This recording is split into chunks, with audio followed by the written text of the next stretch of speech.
becoming a parent is a huge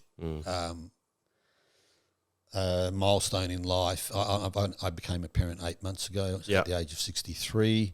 There's its own challenges with doing it at that age, but doing it younger has its own challenges. I thought we'd just take a bit of time to riff on that a little bit. So for sure, when you became a dad, what were the challenges for you?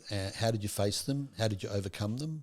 Yeah, God, I mean, we're almost two ends of the stick in terms of your age for becoming dad and mine in terms of age. But no, I commend you on that. I think it's amazing that that you are a dad, and I'm trying to say it without sounding like an arsehole. I was going to say senior dad, but that doesn't sound right. I am a senior dad. I'm a very senior dad. But no, I think for me, because how old am I? I'm 29 now, I'll only say 4, so I would have been 28, 27, 26, 26, I think. Again, terrible numbers. So for me, well, for one, like when I found out I was going to be a dad, I definitely didn't think I was ready. And looking back at it now, I probably wasn't. But I don't think anyone's ever ready to be a dad or a parent. Like you think you are.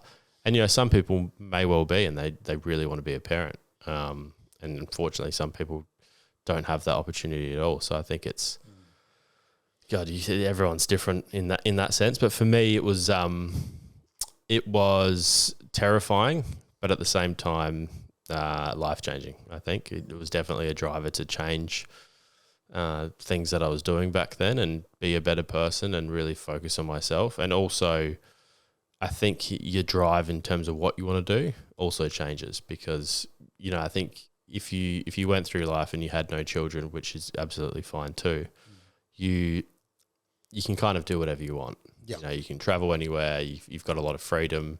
If you run out of money every week, it's fine. But once it's really you as a dad, I feel you fall from before being a dad, you're number one, and then when you're a dad, you're now number two.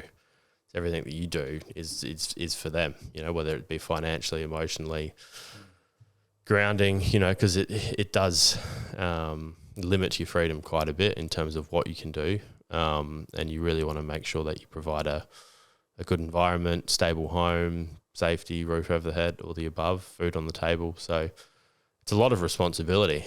And at first, I think I kind of looked at it as like, oh God, you know, it's kind of a chain around my leg, a little bit. Honestly, absolutely, and still sometimes I don't look at it that way anymore. I look at it as a positive thing in terms, you know, I get to stay home tonight with Ollie, or I get to, you know, do this, or I get to whatever it might be.